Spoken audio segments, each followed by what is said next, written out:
Hello मेरा साइंटिस्टों, तो कैसे आप सब? ठीक ठाक। उम्मीद करता हूँ कि आप सब खैरियत से होंगे। A very good morning, evening, afternoon, whenever you watch this beautiful lecture.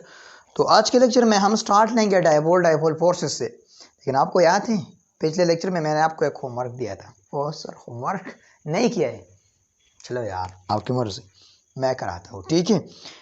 देखो, होमवर्क ये था, मैंने आपको ये दिया था, how many energy are required to convert 1H2 into 2H plus plus minus 2।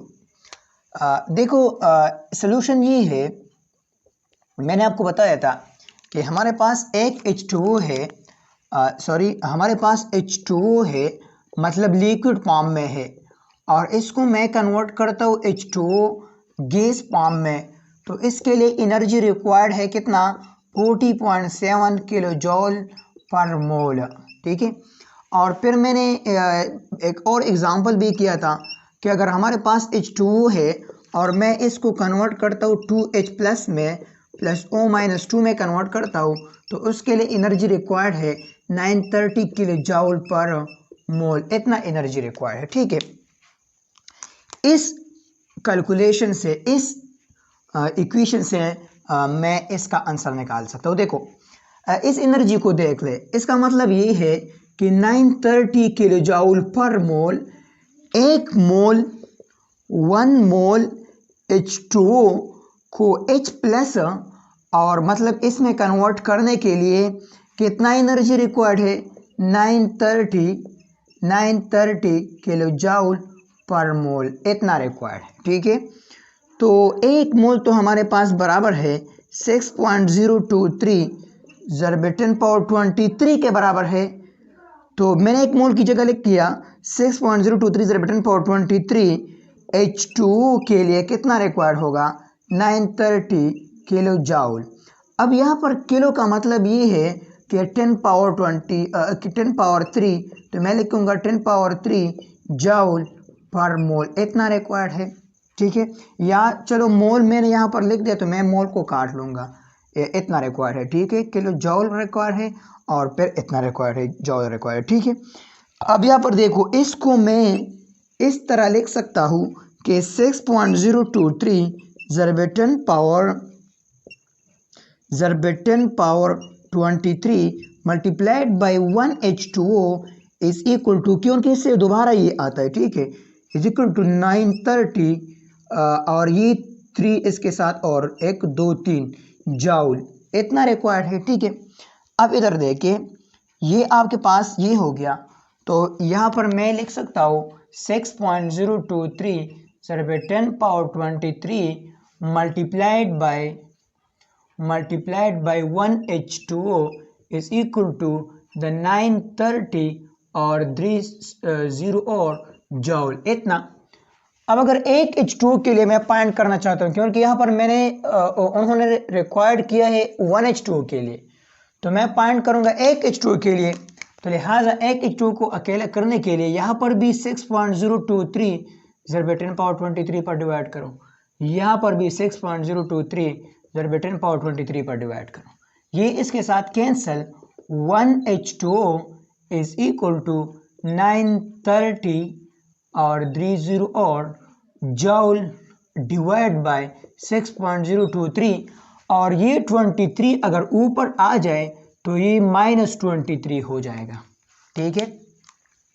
अब आपको करना क्या है, ये करो, देखो मैं इसको इस तरह लिख सकता हूँ 1H2O इज इक्वल टू, यहाँ पर पॉइंट तो ऑलरेडी है 1 2 3 4 5, तो मैं लिखूँगा 9.3 मल्टीप्लाइड बाय 10 पावर 1 2 3 4 5 5 आए, तो ये प्लस 5, ये 10⁻23 डिवाइड बाय 6.023, ये हो गया, ठीक है, इजी है।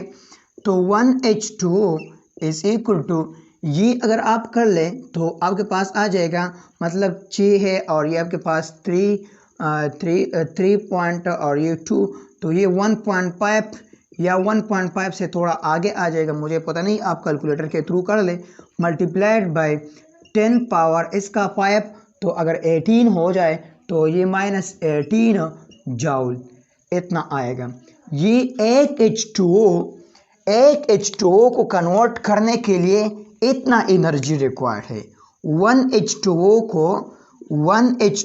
को किस में कन्वर्ट करने के लिए 2H प्लस O-2 में कन्वर्ट करने के लिए इतना एनर्जी रिक्वायर्ड है। तो ये एमसीक्यूज तो आपका हो गया, लेकिन यहाँ पर एक और पॉइंट डायरेक्टली दिमाग में आता है, मतलब एक और एमसीक्यूज का कंसेप्ट भी क्लियर होता है। ओके से देखो, अगर आप इसको देखें तो मैं कहूँगा कि एक H2O के लिए कितना एनर्जी रिक्वायर्ड है 1.5 मल्टीप्लाइड बाय 10⁻18 जूल। एक H2O को कंप्लीटली 2H प्लस और O-2 में कन्वर्ट करने के लिए इतना एनर्जी रिक्वायर्ड है। अगर आप देखें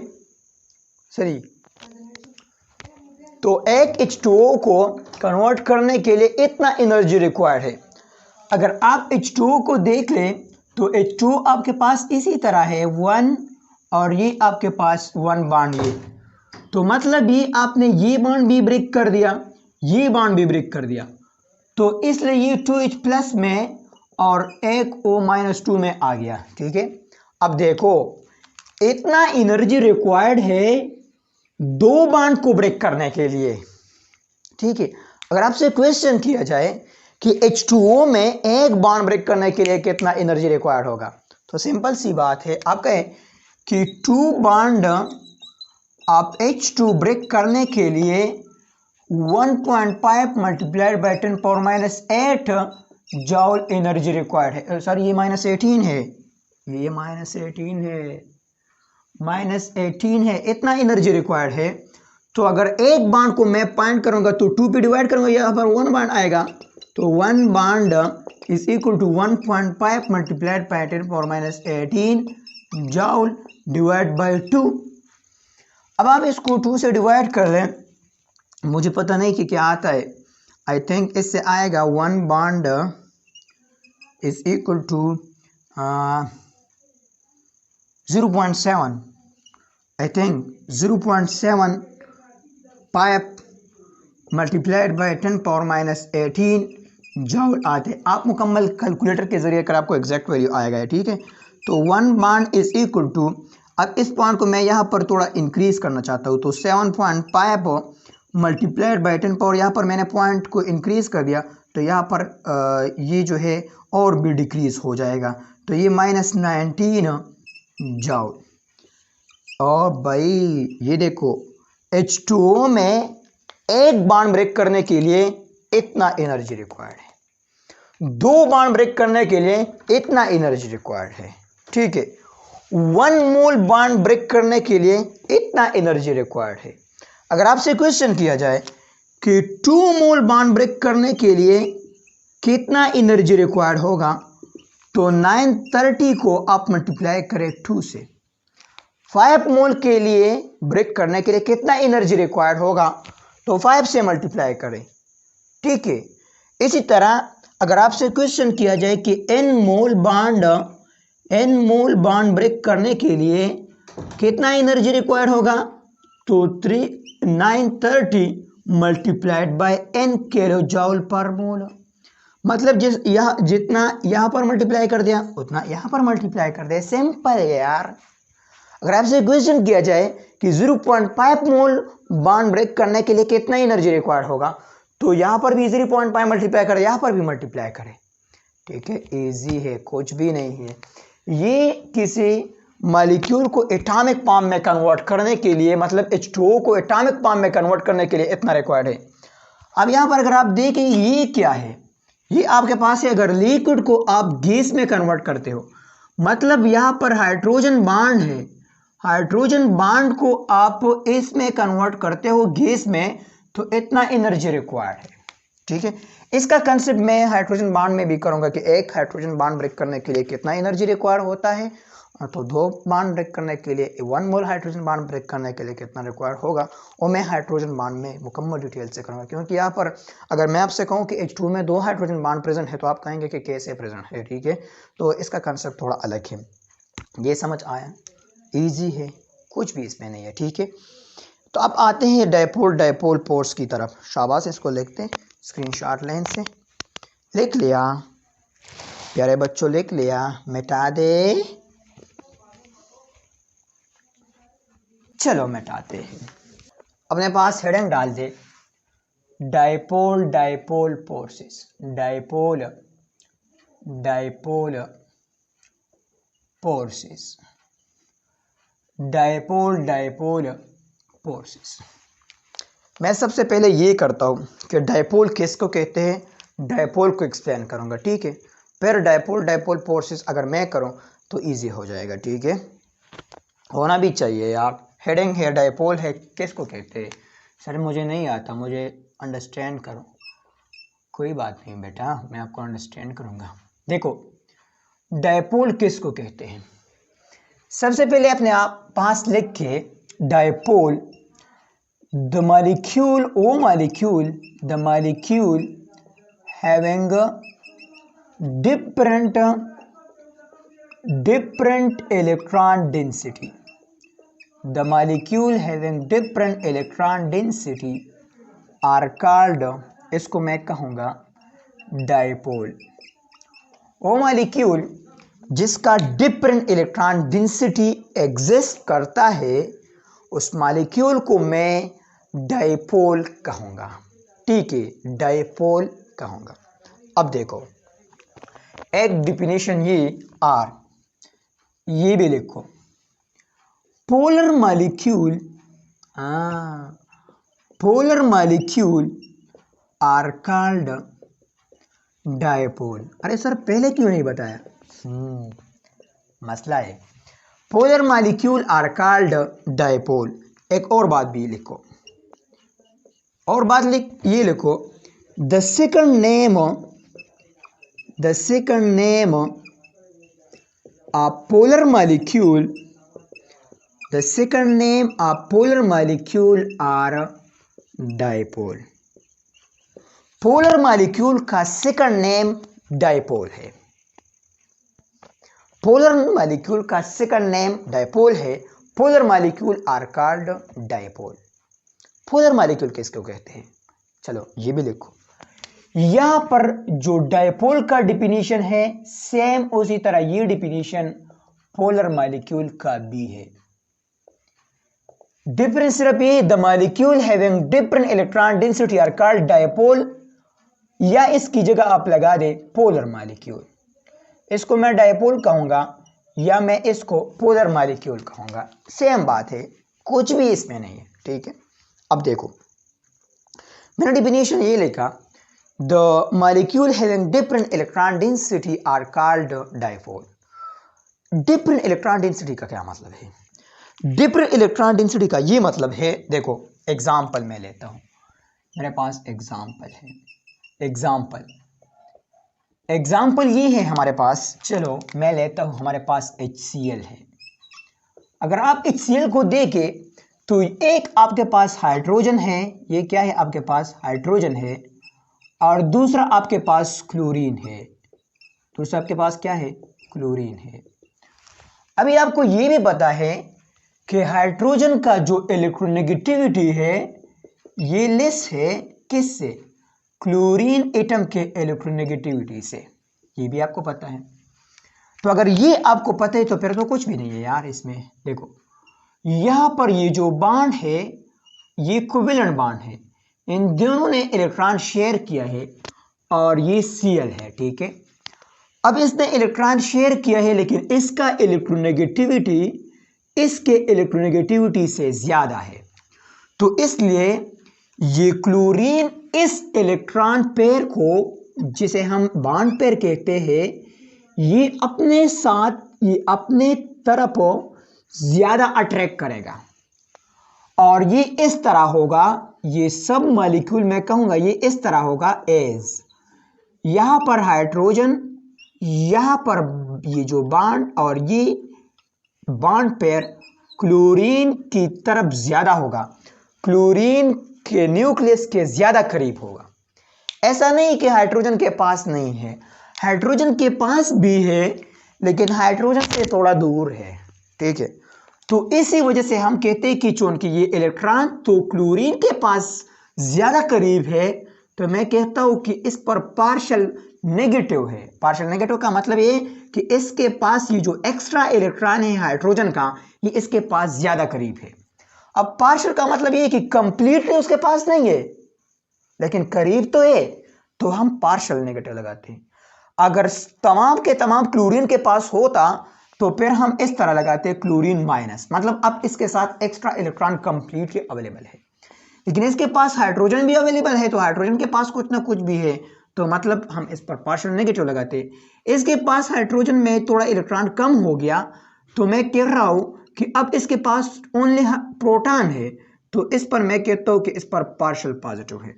अब कंप्लीटली प्रोटॉन देखो, ये वीडियो थोड़ा रिकॉर्ड नहीं हुआ था, मुझे पता नहीं था, तो इसलिए एक बार दोबारा देखें कि ये हमारे पास है HCl। तो HCl मॉलिक्यूल को आप देख ले तो यहाँ पर ये आपके पास हाइड्रोजन है, क्या है, हाइड्रोजन। और Cl को आप देख ले तो ये आपके पास क्लोरीन है, ठीक है। आपको ये भी पता है कि ये आपके पास नॉन मेटल है और ये क्लोरीन भी आपके पास नॉन मेटल है। और मैंने आपको ये बताया था बांड में फर्स्ट चैप्टर में कि अगर आपके पास दो नॉन मेटल आ जाए तो इसके बीच में बांड क्या होगा, इसके बीच में बांड जो है वो कोवेलेंट बांड होगा। ये आपको पता है कि इसके बीच में बांड कोवेलेंट बांड है। अब देखिए, अगर इसके पास कोवेलेंट बांड है तो इसका मतलब ये है कि ये शेयर ऑफ इलेक्ट्रॉन से बना है। किससे बना है, शेयर ऑफ इलेक्ट्रॉन से बना है। मतलब ये कि हाइड्रोजन ने भी इलेक्ट्रॉन शेयर किया है और क्लोरीन ने भी इलेक्ट्रॉन शेयर किया है। अब अगर मैं आपसे दूसरा क्वेश्चन ये पूछ लो कि क्या हाइड्रोजन और क्लोरीन का इलेक्ट्रोनेगेटिविटी सेम है, तो आप कहेंगे कि नो सर, हाइड्रोजन का इलेक्ट्रोनेगेटिविटी लेस है क्लोरीन से, ठीक है। तो मतलब ये कि अगर इसका इलेक्ट्रोनेगेटिविटी ज्यादा है तो अब ये क्लोरीन जो है इस लोन पेयर को अपनी तरफ ज्यादा खींचेगा, ठीक है, जाहिर सी बात है यार। तो इस लोन पेयर को अपनी तरफ ज्यादा खींचेगा, तो अब इस क्लोरीन के साथ ये लोन पेयर चूंकि ज्यादा करीब है तो हम कहते हैं कि इसके पास नेगेटिव ज्यादा है, तो हम पार्शियल नेगेटिव लिखते हैं। मतलब इस क्लोरीन के साथ इस हाइड्रोजन वाला इलेक्ट्रॉन ज्यादा नजदीक है, तो हम पार्शियल नेगेटिव लिखते हैं। कंप्लीटली उसके पास नहीं है, ज्यादा नजदीक है, इसलिए हम पार्शियल नेगेटिव इस पर लिखते हैं। अब हाइड्रोजन के पास जो है वो इलेक्ट्रॉन ज्यादा करीब नहीं है, हाइड्रोजन के पास अब प्रोटॉन ज्यादा है, पॉजिटिव ज्यादा है, तो हम कहते हैं इसके साथ पार्शियल पॉजिटिव ज्यादा है, ठीक है। अगर क्लोरीन ने सब के सब इलेक्ट्रॉन लिए होता तो इस पर Cl माइनस आता, इसी तरह हाइड्रोजन पर H प्लस आता, लेकिन हाइड्रोजन के पास भी ये लोन पेयर है लेकिन थोड़ा दूर है, तो हम कहते हैं कि इस पर पार्शियल पॉजिटिव है, मतलब अपने प्रोटॉन वाला चार्ज ज्यादा है, ठीक है। और क्लोरीन के साथ ये इलेक्ट्रॉन नजदीक है, तो हम कहते हैं कि इस पर पार्शियल नेगेटिव है। अब अगर आप देखें तो HCl हमारे पास एक इसमें पार्शियल पॉजिटिव आ गया, एक इसमें पार्शियल नेगेटिव आ गया, मतलब इसमें दो इलेक्ट्रॉन का डेंसिटी आ गया। एक ये इलेक्ट्रॉन का डेंसिटी जिसे हम मतलब यहाँ पर लेस इलेक्ट्रॉन डेंसिटी प्रेजेंट है, क्या प्रेजेंट है, लेस इलेक्ट्रॉन डेंसिटी। लेकिन अगर आप यहाँ पर देखें तो यहाँ पर मोर इलेक्ट्रॉन डेंसिटी है, क्या है, मोर इलेक्ट्रॉन डेंसिटी, मतलब इसके साथ इलेक्ट्रॉन ज्यादा करीब है, इलेक्ट्रॉन डेंसिटी यहाँ पर ज्यादा है, इलेक्ट्रॉन की पॉसिबिलिटी क्लोरीन के साथ ज्यादा है, लेकिन हाइड्रोजन के पास इलेक्ट्रॉन की पॉसिबिलिटी एग्जिस्टेंसी कम है, क्यों, इसकी इलेक्ट्रोनेगेटिविटी डिफरेंस की वजह से। अब यहाँ पर जो ये less electronegative less electron density है, इसको हम कहते हैं कि ये आपके पास क्या है, ये आपके पास पॉजिटिव पोल है, क्या है, आपके पास पॉजिटिव पोल। इसके साथ जो है इलेक्ट्रॉन डेंसिटी ज्यादा है, तो ये आपके पास क्या है, नेगेटिव पोल है, क्या है, नेगेटिव पोल। तो जिस मॉलिक्यूल में पॉजिटिव पोल और नेगेटिव पोल क्रिएट होता है, मतलब कि इलेक्ट्रॉन डेंसिटी मुख्तलिफ जगह पर डिस्ट्रीब्यूट होते हैं, तो उस मालिक्यूल को हम कहेंगे कि ये हमारे पास डायपोल है। मैंने ऑलरेडी डिफिनेशन में बताया था, ठीक है। तो दैट इज वाई, इस वजह से, दैट इज वाई HCl जो है ये हमारे पास क्या है, ये हमारे पास डायपोल है। अरे सर हमने तो ये बताया था कि इलेक्ट्रोनेगेटिविटी का डिफरेंस हो तो हम इसको पोलर कहेंगे, तो ठीक है ना। मैंने दूसरा बात क्या बताया था कि dipole are the second name of polar molecule. इस वजह से ये हमारे पास पोलर मॉलिक्यूल बी है, पोलर मॉलिक्यूल बी है। तो आप इस तरह भी कह सकते हैं कि HCl हमारे पास डायपोल है, या इस तरह भी कह सकते हैं HCl हमारे पास पोलर मॉलिक्यूल है। इसके अलावा अगर आपको कोई कहे कि हमारे पास डायपोल है, तो डायपोल में कितने पोल पॉसिबल है, डायपोल में कितने पोल पॉसिबल है, तो आप कहें कि डायपोल में 2 पोल जो है पॉसिबल होते हैं, 2 पोल पॉसिबल है। एक हमारे पास है नेगेटिव पोल, दूसरा हमारे पास है पॉजिटिव पोल। क्या? Positive pole. एक हमारे पास नेगेटिव पोल इसमें होता है, दूसरा हमारे पास पॉजिटिव पोल होता है। अगर एमसीक्यूज इस तरह आ गया कि डायपोल हैव डैश पोल, तो आप कहेंगे कि 2 पोल। अगर एमसीक्यूज इस तरह आ गया कि dipole have dash electron density, 2 type of electron density, एक हमारे पास इलेक्ट्रॉन सफिशिएंट डेंसिटी, दूसरा हमारे पास इलेक्ट्रॉन लेस डेंसिटी, मतलब जहां पर इलेक्ट्रॉन कम और जहां पर इलेक्ट्रॉन ज्यादा। तो मतलब दोनों एमसीक्यूज के कॉन्सेप्ट को समझना है, ठीक है। अब देखो, इसके अलावा अगर आपके पास एमसीक्यूज आपके पास जो है एक और मॉलिक्यूल में दो कि HBr, क्या HBr आपके पास डायपोल है? जी सर, इसमें भी ब्रोमीन है, हाइड्रोजन है, तो ये भी हमारे पास एक डायपोल है, और मैं कहूँगा कि ये हमारे पास पोलर मॉलिक्यूल भी है। अगर कोई आपसे क्वेश्चन करे कि हमारे पास जो है HI है, क्या HI भी हमारे पास डायपोल है? बिल्कुल, आयोडीन को देख लें, हाइड्रोजन को देख लें, तो ये भी हमारे पास डायपोल है, और ये हमारे पास पोलर मॉलिक्यूल भी है। इसके अलावा अगर कोई आपको एग्जाम्पल दे कि हमारे पास NH3 है, क्या NH3 हमारे पास डायपोल है? तो ये भी हमारे पास डायपोल है, और पोलर मॉलिक्यूल बी है, क्योंकि यहाँ पर नाइट्रोजन पार्शियल नेगेटिव, ये पार्शियल पॉजिटिव। एक दफ़ा मैंने एक्सप्लेन किया, अब हर एक मॉलिक्यूल में मैं एक्सप्लेन नहीं कर सकता, ठीक है। अगर आप इसको देख ले तो इसमें क्या है, इसमें नाइट्रोजन है, हाइड्रोजन है, हाइड्रोजन है, हाइड्रोजन है, तो यहाँ पर ये partial positive, partial positive, partial positive, partial negative.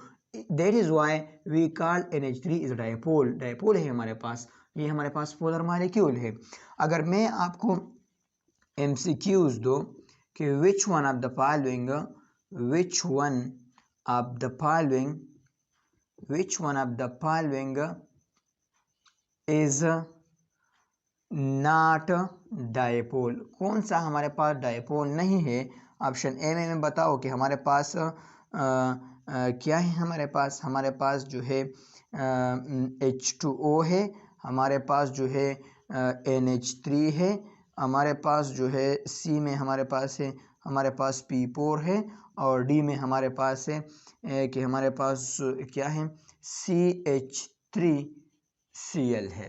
तो इसमें कौन सा हमारे पास डायपोल नहीं है? तो आप इसको देखिए, ये भी डिफरेंट एटम पर मुश्तमिल है, ठीक है। H2O नहीं किया है, तो यहाँ पर लिखे H2O ऑक्सीजन, ये हमारे पास हाइड्रोजन, ये भी हाइड्रोजन, तो ये पार्शियल पॉजिटिव, ये भी पार्शियल पॉजिटिव, ये पार्शियल नेगेटिव। H2O मॉलिक्यूल हमारे पास डायपोल है, और इसको मैं कहता हूँ कि ये हमारे पास पोलर मॉलिक्यूल है, डायपोल या पोलर मॉलिक्यूल है। तो ये तो हमारे पास पोलर है। क्वेश्चन कर रहा है कि which one of the following is not dipole, dipole नहीं है। NH3 को आप देखें तो नाइट्रोजन, हाइड्रोजन, हाइड्रोजन, ये partial positive, partial positive, partial positive, partial negative. That is why NH3 भी हमारे पास डायपोल है, और ये हमारे पास पोलर मॉलिक्यूल भी है। तो ये दो ऑप्शन तो नहीं है। CH3Cl को देखते हैं, कार्बन, हाइड्रोजन, ये क्लोरीन, ये हाइड्रोजन।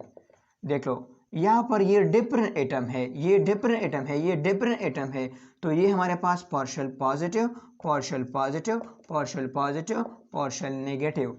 ठीक है, तो ये हमारे पास क्या है, ये भी हमारे पास डायपोल है। मतलब ये कि ये हमारे पास पोलर मॉलिक्यूल है। तो ये भी पोलर मॉलिक्यूल, ये भी पोलर मॉलिक्यूल, ये भी पोलर मॉलिक्यूल। क्वेश्चन में कह रहे हो which one of the following is not dipole, dipole नहीं है, तो P4 हमारे पास डायपोल नहीं है। अब देखो यहाँ पर एक और कंसेप्ट को समझे।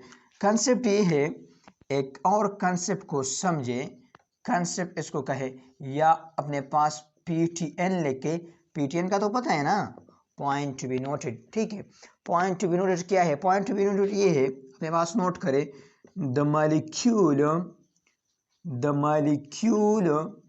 will last, the molecule will lose polarity, molecule जो है पोलरिटी ख़त्म करेगा, पोलरिटी when they जब ये शेयर करेगा, when they share all of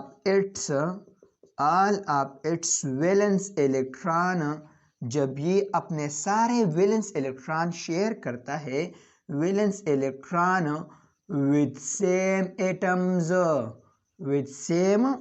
atoms, अगर कोई मॉलिक्यूल अपने वैलेंस इलेक्ट्रॉन को तमाम के तमाम सेम एटम के साथ शेयर करता है, तो वो मॉलिक्यूल पोलर नहीं होगा, उसने पोलरिटी लॉस की होगी।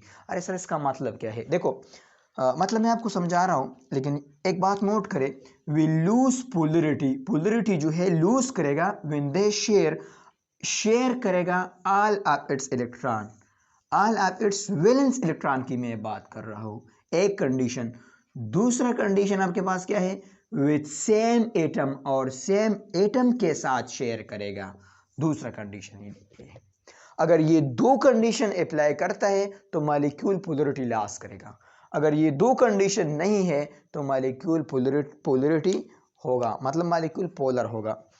अब चलो सर एग्जांपल कर लें। एग्जांपल हमारे पास ये है, देखो एग्जांपल, अगर कोई आपसे कहे कि हमारे पास CO2 है, क्या CO2 हमारे पास पोलर है, या चलो मैं सबसे इजी एग्जांपल लेता हूँ, हमारे पास CH4 है, क्या है हमारे पास CH4 है, क्या CH4 हमारे पास पोलर मॉलिक्यूल है? तो देखो CH4 में अगर आप देखें तो ये कार्बन हमारे पास सेंट्रल एटम है, वो एटम जो जिस मॉलिक्यूल में लेस अमाउंट में प्रेजेंट हो या सिंगली प्रेजेंट हो उसको हम सेंट्रल एटम कहते हैं।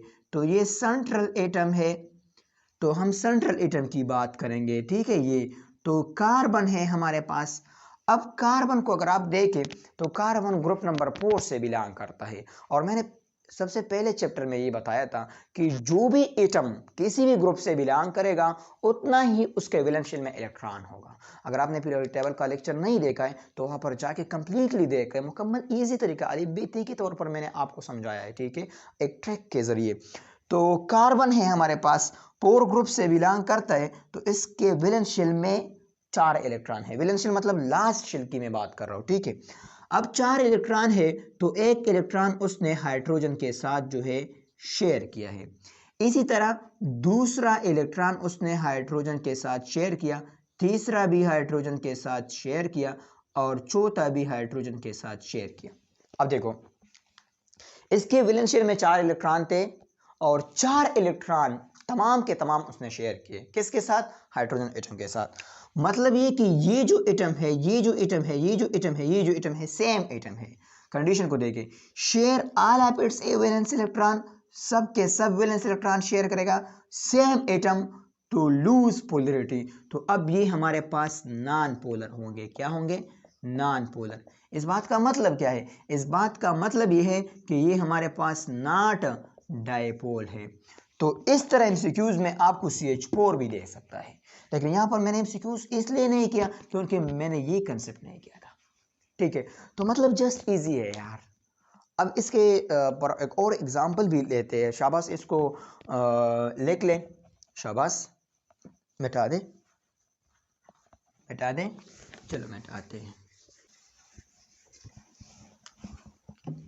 अब देखो कोई अगर आपसे कहे कि हमारे पास जो है CO2 है, तो क्या ये हमारे पास पोलर है या नॉन पोलर है, मुझे अंडरस्टैंड करो। तो देखो ये भी उसी तरह कार्बन इसमें सेंट्रल एटम है, तो मैं कार्बन की बात कर रहा हूँ। कार्बन इसमें 4 वैलेंस इलेक्ट्रॉन है। अगर 4 वैलेंस इलेक्ट्रॉन है तो इसने एक इलेक्ट्रॉन जो है ऑक्सीजन के साथ शेयर किया है। अब आपको पता है ऑक्सीजन तो 2 मांगता है कि हमारे पास 2 शेयर करें, क्योंकि इसके वैलेंस शेल कंप्लीट करने के लिए 2 इलेक्ट्रॉन रिक्वायर है। तो इसलिए ये कार्बन जो है एक और इलेक्ट्रॉन इसके साथ भी खुशी खुशी से शेयर करता है। और यहाँ पर ये जो 2 इलेक्ट्रॉन है कार्बन के साथ, ये यहाँ पर दूसरे ऑक्सीजन एटम के साथ जो है शेयर करता है। तो अब इसको देखे, कार्बन ने 4 इलेक्ट्रॉन को सेम एटम के साथ शेयर किया है, और यहाँ पर सब के सब इलेक्ट्रॉन अगर वैलेंस शेल है और वो सेम एटम के साथ शेयर किए हैं, तो मॉलिक्यूल आपके साथ क्या होगा? मॉलिक्यूल आपके साथ नॉन पोलर होगा, मतलब ये कि नॉट डायपोल होगा, ये आपके पास डायपोल नहीं होगा। ये क्वेश्चन समझ में आ गया। अब देखो एक और एग्जांपल को करते हैं। अगर आपसे कोई कहे कि हमारे पास PCl पाइप है, क्या ये हमारे पास पोलर है या नॉन पोलर है? तो PCl पाइप को देख ले। PCl पाइप को अगर आप देख ले तो हमारे पास इसमें सेंट्रल एटम फास्फोरस है। तो जो फास्फोरस है ये कौन से ग्रुप से बिलोंग करता है? ये ग्रुप नंबर 5 से बिलोंग करता है। सर आपको कैसे पता कि ग्रुप नंबर 5 से बिलोंग करते हैं? अरे मुझे तो आता है यार, वो ट्रिक्स जो मैंने आपको कराए थे चैप्टर नंबर 1 में, वो ट्रिक्स मुझे भी आते हैं ना। नाइला पलवशा आयशा सब बेकार, ठीक है। तो ये पलवशा जो है, मतलब अरे यार पलवशा नहीं, फास्फोरस जो है, इसमें फास्फोरस है, ठीक है। ट्रिक तो पलवशा है ना, ठीक है, चलो याद करो। तो इसमें ये जो पलवशा है ये ग्रुप नंबर 5 से बिलोंग करता है, और जिस ग्रुप से बिलोंग करते हैं तो इसमें इतने वैलेंस इलेक्ट्रॉन होंगे, ठीक है। अब इसमें 5 वैलेंस इलेक्ट्रॉन है, एक इलेक्ट्रॉन इसने क्लोरीन के साथ शेयर किया है, दूसरा भी उसने क्लोरीन के साथ शेयर किया है, तीसरा भी उसने क्लोरीन के साथ शेयर किया है, चौथा भी उसने क्लोरीन के साथ शेयर किया है, इसी तरह एक और भी क्लोरीन के साथ शेयर किया है। मतलब सब इलेक्ट्रॉन उसने तो क्लोरीन के साथ शेयर किए, और ये सब क्या है? सेम एटम्स है। तो इसलिए ये PCl पाइप जो है, ये PCl पाइप हमारे पास नॉन पोलर है। क्या है? नॉन पोलर मॉलिक्यूल है, या ये हमारे पास नॉट डायपोल, ये हमारे पास डायपोल नहीं है, ठीक है। समझ में आ गए? इजी है ना, कुछ भी नहीं है इसमें, ठीक है। अब देखो यहाँ पर मैं आपको MCQs देता हूँ। MCQs, the polar molecule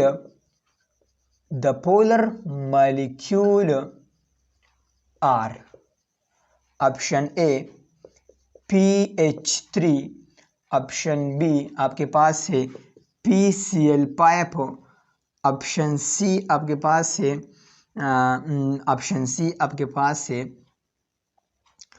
option C आपके पास क्या लिखो? मैं लिखता हूँ, चलो H3PO3, ठीक है। इसी तरह डी में मैं लिखता हूँ कि आपके पास है IF7, ठीक है। IF7 आपके पास जो है पोलर मॉलिक्यूल है। विच one of the following is polar molecule? तो देखो PH3 को देखो, तो PH3 आपके पास क्या है? कर दिया MCQs, कर सकते हो, ठीक है। PH3 आपके पास फास्फोरस है, तो फास्फोरस को आप देख ले तो इसमें 5 वैलेंस इलेक्ट्रॉन है, वैलेंस इलेक्ट्रॉन की मैं बात कर रहा हूँ। तो इसने एक इलेक्ट्रॉन जो है हाइड्रोजन के साथ शेयर किया है, दूसरा भी हाइड्रोजन के साथ शेयर किया है, तीसरा भी हाइड्रोजन के साथ शेयर किया है। 2 बच गए, तो जो बच गए वो आपके पास लोन पेयर है, क्योंकि आपने कहा था कि जो इलेक्ट्रॉन बॉन्ड में हिस्सा लेते हैं उसको हम बॉन्ड पेयर कहते हैं, जो बॉन्ड में हिस्सा नहीं लेता उसको हम लोन पेयर कहते हैं। अब यहाँ पर लोन पेयर है, तो कंडीशन में आपने बताया था कि वैलेंस इलेक्ट्रॉन सब शेयर करेगा, तो इसने तो वैलेंस इलेक्ट्रॉन सब शेयर नहीं किया, मतलब 5 इलेक्ट्रॉन है, 5 इलेक्ट्रॉन तो इसने शेयर नहीं किया, सिर्फ 3 इलेक्ट्रॉन शेयर किए। लिहाजा PH3 जो है, PH3 हमारे पास एक डायपोल है, और मैं कह रहा हूँ कि ये हमारे पास पोलर मॉलिक्यूल है। क्या है? हमारे पास पोलर मॉलिक्यूल है, पोलर इन नेचर है। तो इसमें PH3 तो आता ही है। PCl पाइप को देख लें तो PCl पाइप का एग्जांपल मैंने ऑलरेडी यहाँ पर लिख दिया, नॉन पोलर है तो ये हमारे पास नॉन पोलर, ये ऑप्शन नहीं आ सकता, ठीक है। H3PO3 को करते हैं कि H3PO3 हमारे पास क्या है, देखो ये इसमें अगर आप देख लें H3PO3 में एक बात याद रखो कि सेंट्रल एटम आपने फाइंड करना है, ठीक है। चैप्टर नंबर 3 में मैंने डिटेल से किया था। तो सेंट्रलिटिस में फास्फोरस है। क्यों फास्फोरस है? क्योंकि इन तीनों एटमों में सिर्फ इसकी क्वांटिटी कम है, 1 है, तो ये सेंट्रल एटम है। तो चलो लिखते हैं फास्फोरस सेंट्रल एटम, ठीक है। अब फास्फोरस के वैलेंस इलेक्ट्रॉन कितने हैं? 5 इलेक्ट्रॉन है, ठीक है। तो मैं लिखूंगा कि ये ऑक्सीजन, दो ऑक्सीजन है, सबसे पहले मैं ऑक्सीजन लिखूंगा, ये ऑक्सीजन, ये ऑक्सीजन। अब देखो ऑक्सीजन कितने बॉन्ड बना सकते हैं, शाबाश बोलो। ऑक्सीजन हमारे पास जो है 2 बॉन्ड बना सकते हैं, तो इसके साथ 2, इसके साथ 2, ठीक है। इसका कितने बॉन्ड हो गए? 5। मतलब यहाँ पर एक इलेक्ट्रॉन शेयर किए उसने, यहाँ पर शेयर किए, यहाँ पर शेयर किए, यहाँ पर शेयर किए, यहाँ पर शेयर किए, तो एक इलेक्ट्रॉन, तो मतलब फास्फोरस ने तो 5 इलेक्ट्रॉन शेयर किए। अब इसके साथ और इलेक्ट्रॉन नहीं है कि इसके साथ डबल बॉन्ड बना ले, तो ऑक्सीजन क्या करता है? इसके साथ हाइड्रोजन है, इस हाइड्रोजन के साथ बॉन्ड बनाता है, ठीक है। अब देख लो, तो आप तो कहेंगे कि इसका फार्मूला तो होना चाहिए HPO3 होना चाहिए था, लेकिन आपको क्या दिया है? आपको दिया है H3PO3। क्या दिया है? H3PO3। तो लिहाजा मतलब ये गलत है। यहाँ पर फास्फोरस ने ऑक्सीजन के साथ सिर्फ और सिर्फ एक बॉन्ड बनाए हैं और ये हाइड्रोजन जो है इसके साथ अटैच है। अब यहाँ पर देखो, यहाँ पर आप देख ले तो इसमें मतलब 5 इलेक्ट्रॉन में से 3 इलेक्ट्रॉन फास्फोरस ने इस्तेमाल किए हैं, तो इसका स्ट्रक्चर ऐसा होना चाहिए फास्फोरस, इसलिए ये OH, ये आपके पास OH, ये आपके पास OH, ये आपके पास OH, और यहाँ पर आपके साथ 2 लोन पेयर। तो लिहाजा ये जो स्ट्रक्चर अब आ गया, तो मतलब 5 इलेक्ट्रॉन तो उसने इस्तेमाल नहीं किया है, लिहाजा H3PO3 जो है ये आपके पास क्या है? ये आपके पास पोलर मॉलिक्यूल है और ये आपके पास एक डायपोल है, मतलब ठीक है। तो इसमें H3PO3 भी आता है, तो PH3 भी आता है, H3PO3 भी आता है, ठीक है। तो 2 ऑप्शन अब देखते हैं कि ये आता है या नहीं आता। तो IF7 को आप देख ले, तो IF7 को आप देख ले, तो ये आपके पास IF7 है। IF7 में आयोडीन सेंट्रल एटम है क्योंकि सिंगल है, आयोडीन सेंट्रल एटम है। ये आपके पास फास्फोरस, ये आपके पास फास्फोरस, ये आपके पास फास्फोरस, और ये आपके पास फास्फोरस, ये आपके पास फास्फोरस, ये आपके पास फास्फोरस, ये आपके पास फास्फोरस, ठीक है। अब देखो यहाँ पर आयोडीन जो है आपके पास किस ग्रुप से बिलोंग करता है? आयोडीन 7 ग्रुप से बिलोंग करता है, फ्लोरीन, क्लोरीन, ब्रोमीन, आयोडीन। तो इसलिए इसके वैलेंस शेल में 7 इलेक्ट्रॉन है। 7 इलेक्ट्रॉन में से एक इलेक्ट्रॉन एक क्लोरीन के साथ, दूसरा इलेक्ट्रॉन दूसरे, तीसरा तीसरा, चौथा चौथा, पांचवा पांचवा, छठा छठा, सातवां सातवां, ठीक है। तो 7 इलेक्ट्रॉन तो खत्म हो गए, सब के सब इलेक्ट्रॉन शेयर किए हैं और सेम एटम के साथ शेयर किया है। लिहाजा IF7 हमारे पास क्या है? ये हमारे पास जो है नॉन पोलर है, नॉन पोलर मॉलिक्यूल है, और ये हमारे पास नॉट डायपोल, और डायपोल भी हमारे पास नहीं है, तो ये ऑप्शन भी नहीं आता। तो इसमें ये 2 ऑप्शन है, फिर आपको क्या करेगा? ये ऑप्शन मैंने इसलिए दिया ताकि आप कंफ्यूज हो जाएं। तो इस ऑप्शन की जगह आपके साथ होगा क्या? IF7 की जगह होगा बोथ A एंड C। तो फिर आपके पास क्या है? ये ऑप्शन अब आपके पास ठीक है। MCQs कंसेप्ट समझ में आया? ठीक है, बोले समझ में आया। अब देखो ये आपके पास पोलरिटी बेस पर MCQ था, मतलब विच one of the following is polar, which one of the following is non polar, या पोलर की जगह आपको लिख सकता है कि which one of the following is dipole. कौन सा आपके पास डायपोल है? अब देखो हमने टॉपिक का हेडिंग क्या लिखा था? हमने टॉपिक का हेडिंग लिखा था डायपोल, डायपोल फोर्सेस। अब आपको समझ आया होगा कि डायपोल, डायपोल फोर्सेस जो है एक डायपोल का दूसरे डायपोल के साथ होंगे, ठीक है। तो इसलिए हमने उनको नाम दिया डायपोल डायपोल फोर्सेस, क्योंकि एक भी डायपोल है दूसरा भी डायपोल है, मतलब ये एक भी पोलर मॉलिक्यूल है दूसरा भी पोलर मॉलिक्यूल है। The force of attraction present between one polar molecule with other polar molecule are called dipole dipole forces, or या सिंपली हम ये इससे भी कह सकते हैं the force of attraction between one dipole with other dipole are called dipole dipole forces। तो इस वजह पर हमने इसको डायपोल डायपोल किया। अब देखो इसमें एक और कंसेप्ट भी है, कंसेप्ट ये है कि डायपोल डायपोल हमने क्यों पोलर पोलर फोर्सेस क्यों नहीं बोलते। तो ये इसलिए कि आप अगर मॉलिक्यूल को देखें तो मॉलिक्यूल में ये हमारे पास एक मॉलिक्यूल है, देखो HCl है, तो एक इसमें ये पॉजिटिव पोल है, मैंने आपको बताया, और ये इसमें नेगेटिव पोल है, नेगेटिव पोल, तो दो पोल हो गए। तो इसी तरह ये हमारे पास एक डायपोल बन गया। अब इसके नेगेटिव का इस HCl के पॉजिटिव के साथ जो है फोर्स ऑफ अट्रैक्शन डेवलप होंगे। इस फोर्सेस को डायपोल डायपोल फोर्सेस कहते हैं, क्योंकि एक डायपोल मॉलिक्यूल का दूसरे डायपोल मॉलिक्यूल का dipole dipole forces. Complete detail से करते कोई बात नहीं, ठीक है। शाबाश, इनको लिख ले स्क्रीनशॉट लेंस से मिटा दे। चलो मिटाते, टाइम भी बहुत देर हो गई, इसको कंप्लीट करते तो फिर बस करते, ठीक है।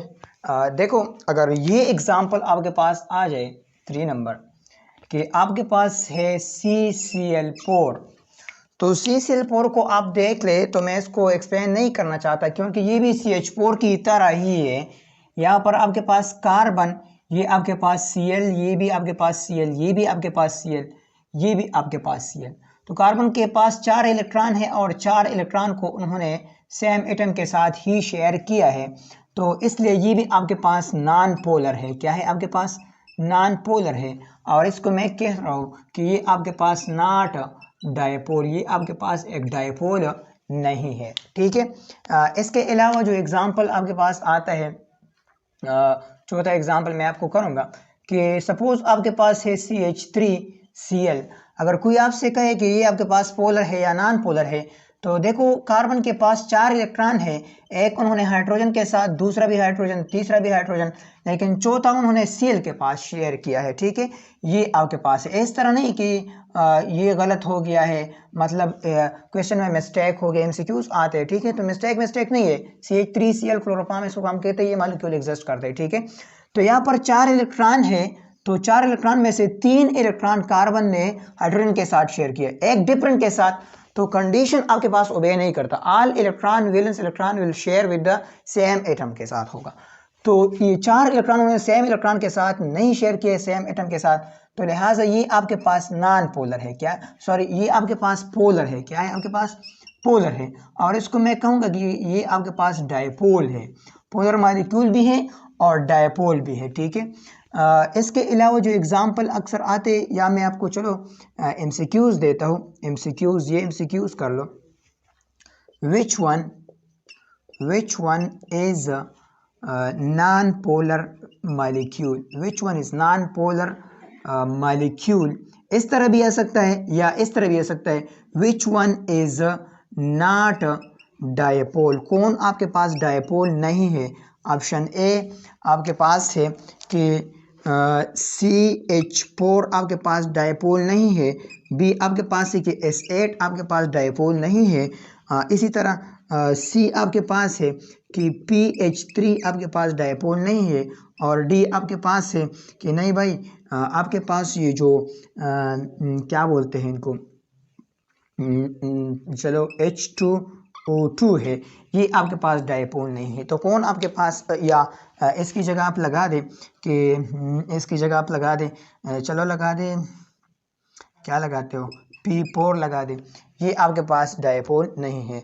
तो देखो पहले CH4 को देखते, तो CH4 में सेंट्रल एटम आपके पास कार्बन है, वो एटम सेंट्रल एटम होगा जिसको जो लेस अमाउंट में हो, ठीक है। तो कार्बन एक है तो ये सेंट्रल एटम है और इसके पास 4 वैलेंस इलेक्ट्रॉन है और ये कार्बन ने 4 इलेक्ट्रॉन हाइड्रोजन एटम के साथ सेम के साथ शेयर किया है, तो लिहाजा ये आपके पास नॉट पोलर है, मतलब ये आपके पास डायपोल नहीं है, नॉट डायपोल, डायपोल नहीं है। अगर एसेट को देखें तो इसमें शक वाली कोई बात नहीं है, सेम एटम्स है तो सेम एटम्स भी आपके पास जो है डायपोल नहीं हो सकता, ठीक है। ये भी आपके पास नॉट डायपोल है क्योंकि यहाँ पर कोई भी इलेक्ट्रोनेगेटिव एटम डिफरेंस नहीं है, इलेक्ट्रॉन डेंसिटी जो है डिफरेंट नहीं है, आपने डिफिनीशन में बताया, ठीक है। तो ये भी आपके पास नॉट डायपोल है। और इसी तरह अगर ये नहीं है तो ये भी नहीं है, ठीक है, ये भी नहीं, ये भी नहीं। PH3 बाकी रह गया, तो ये तो आंखें बंद करके कर लो, या चलो इसको भी सॉल्व करते हैं। देखो PH3 को फास्फोरस सेंट्रल एटम है, फास्फोरस बिलोंग करते हैं ग्रुप नंबर 5 से, तो इसके वैलेंस शेल में 5 इलेक्ट्रॉन एग्जिस्ट करते हैं, ठीक है। 5 इलेक्ट्रॉन है, एक इलेक्ट्रॉन उन्होंने हाइड्रोजन के साथ शेयर किया है, दूसरा उन्होंने भी हाइड्रोजन के साथ शेयर किया, तीसरा भी हाइड्रोजन के साथ शेयर किया है। अब इसमें 2 इलेक्ट्रॉन बाकी रह गए, तो ये कहाँ गए, तो जो इलेक्ट्रॉन बाकी रह गया तो ये इसका लोन पेयर, ठीक है। अब ये अपना एक इलेक्ट्रॉन डेंसिटी है, ये अपना है, ये अपना है, ये अपना है, ये अपना इलेक्ट्रॉन डेंसिटी है, तो मतलब कंडीशन ओबे नहीं हो गया, all valence electron with the same atom के साथ शेयर होगा, तो इसमें तो सब के सब इलेक्ट्रॉन शेयर नहीं हो गए, मतलब 5 इलेक्ट्रॉन है तो 5 शेयर होना चाहिए 5 हाइड्रोजन के साथ, इसलिए ये आपके पास जो है डायपोल है और ये भी आपके पास पोलर मॉलिक्यूल भी है, ठीक है। इसके अलावा अगर मैं एग्जांपल करूं कि आपके पास है PCl पाइप, तो PCl पाइप आपके पास डायपोल है या नहीं है, तो देखो PCl पाइप में फास्फोरस जो है इसके वैलेंस शेल में 5 इलेक्ट्रॉन है, तो ये Cl, ये भी Cl, ये भी Cl, ये भी Cl और ये भी Cl, तो फास्फोरस ने जो है 5 इलेक्ट्रॉन को शेयर किया है, एक ये, एक ये, एक ये, एक ये, एक ये, तो 5 ग्रुप से बिलोंग करते हैं, 5 वन उन्होंने शेयर किया है, इसलिए ये आपके पास नॉट डायपोल, आपके पास डायपोल नहीं है और ये आपके पास नॉट पोलर है। अब आप कहोगे कि सर ये कंसेप्ट क्यों कर रहे हो, ये कंसेप्ट मैं इसलिए कर रहा हूँ क्योंकि dipole dipole forces only polar molecule में प्रेजेंट है। अगर एमसीक्यूज आ जाए in which one of the following dipole dipole forces are present, तो मैं आपको जस्ट एक सर्टिफिकेट देना चाहता हूँ, इसमें पोलर मॉलिक्यूल ढूंढ लो, उसमें डायपोल डायपोल फोर्सेस होगा, इसलिए मैं ये कंसेप्ट कर रहा हूँ, ठीक है। अक्सर एमसीक्यूज ये भी आते हैं विच one of the following is polar molecule, सिर्फ ये इस एमसीक्यूज के लिए मैं कर रहा हूँ। अगर आप पेपर के लिए तैयारी कर रहे हैं तो फिर इसकी कोई ज़रूरत नहीं, डायरेक्ट दूसरा लेक्चर देके व्हाट डायपोल डायपोल फोर्सेस इसके बाद में करूँगा, ठीक है। ये जस्ट एमसीक्यूज के लिए है। अगर मैं आपको ये दूँ कि आपके पास IF7 है, ये भी एक मॉलिक्यूल है, ठीक है, तो IF7 आपके पास क्या डायपोल पोलर मॉलिक्यूल है, डायपोल है या नहीं, तो ये आपके पास आयोडीन, इसके पास फ्लोरीन, इसके साथ फ्लोरीन, इसके साथ फ्लोरीन और इसके साथ फ्लोरीन, इसके साथ फ्लोरीन, इसके साथ फ्लोरीन, इसके साथ भी फ्लोरीन, ये आपके पास क्या हो गया, ये इसके साथ फ्लोरीन, इसके साथ फ्लोरीन। अब इसको देख तो आयोडीन इसमें सेंट्रल एटम है क्योंकि ये सिंगल एग्जिस्ट करता है और fluorine chlorine bromine iodine 7 group से ताल्लुक रखते हैं, तो इसलिए इसके वैलेंस शेल में 7 इलेक्ट्रॉन है। आयोडीन ने एक इलेक्ट्रॉन इसके साथ शेयर किया, एक इलेक्ट्रॉन इसके साथ, एक इलेक्ट्रॉन इसके साथ, एक इलेक्ट्रॉन इसके साथ, एक इलेक्ट्रॉन इसके साथ, एक इलेक्ट्रॉन इसके साथ, एक इलेक्ट्रॉन इसके साथ। तो अगर आप इनको देखें तो IF7 मतलब सब इलेक्ट्रॉन उन्होंने शेयर किया है।